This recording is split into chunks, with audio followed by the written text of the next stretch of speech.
안녕하세요. 좀 늦은 박사과정 언니 윤혜진입니다. 네, 저는 오늘 저희 학교에서 진행하는 이렇게 특강을 하나 들었는데요. 이제 가끔 학교 안에 보면 어떤 그 유명 인사를 모셔서 특강을 하거나 아니면 기타 다른 어떤 논문에 관련된 특강이라든지 그런 것들이 종종 있더라고요. 때로는 이제 그 어떤 모임에 그 비용을 지원한다든지 아니면 어떤 멘토를 하게 되면 그거에 관련된 사례를 하는 그런 여러 가지 그 프로그램들이 학교 안에 있거든요. 그래서 제가 이런 걸 통해서 드리고 싶은 말씀은 학교 안에 생각보다 여러 가지 자원들이 있어서 그런 것들을 좀 찾아서 활용하시면 그 대학원 생활 하시는데 훨씬 더 활력이 이제 되실 것 같아요.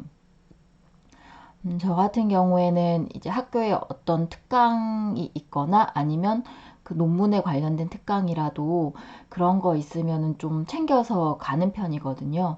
그래서 그런 걸 하면 좋은 점이 이제 그 자체에서 어떤 정보를 얻고 이렇게 배움도 있지만 이제 그런 걸 통해서 그 혼자서 가만히 있는 게 아니라 그 연구실에 이렇게 한정된 어떤 공간에만 있는 게 아니라 이제 좀 외부와의 소통이 일어나게 돼서 이제 그 부분이 그런 어떤 환기도 시켜주고 그리고 또 그 활력도 또 있게 되더라고요. 그리고 이제 그런 걸 통해서 뭔가 다른 사람을 만날 수도 있고 이제 본인의 연구에 관련된 다른 아이디어를 얻을 수도 있는 거거든요. 그래서 여러분께서도 그 이제 그런 정보들을 좀 활용하시면 자원들을 좀 활용하시면 좋겠다는 생각이 드는데요. 이제 그런 생각 하시기 쉽잖아요. 연구하는 것도 너무 바쁜데 무슨 뭐 다른 것까지 찾아서 듣냐.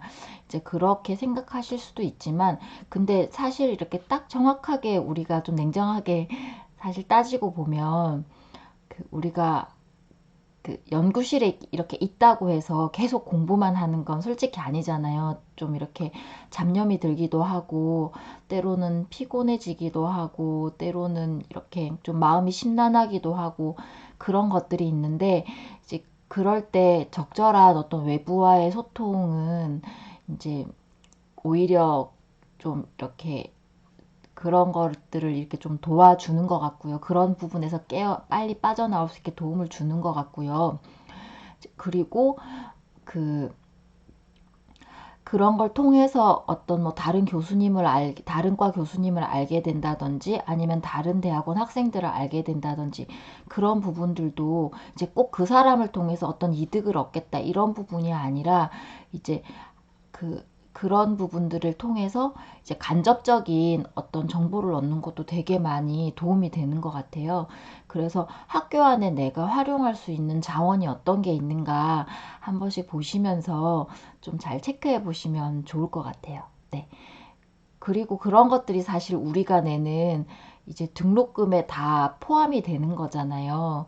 그래서 좀 어떻게 보면 그런 것도 우리들의 권리라는 생각도 좀 들기도 하고요. 네, 그렇습니다. 네. 그래서 오늘은 제가 학교 안에 이제 있는 여러 가지 자원의 활용에 대해서 말씀을 드렸어요. 아까도 말씀드렸지만 우리가 뭐 일하면서 공부까지 하느라 너무 바쁜데 그 뭐 이런저런 거 뭐 이렇게 돌아볼 여지가 어딨냐 이렇게 말씀하실 수도 있지만 이제 사실 우리가 대학원 공부하는 것 자체도 어떤 학문도 학문이지만 그 우리의 경험이라든지 시야를 넓히기 위한 그런 목적도 있는 거잖아요. 그런 측면에서 보실 때는 좀 학교 안에 일어나는 다양한 어떤 행사라든지 그리고 그런 내가 활용할 수 있는 자원들을 발굴해 보시는 것도 이제 그 도움이 많이 되실 것 같습니다. 네, 오늘도 공부하시면서 또 일하시면서 하시느라 수고 정말 많으셨습니다. 네, 항상 여러분의 대학원 생활을 응원합니다. 오늘도 제 말씀 들어주셔서 감사합니다.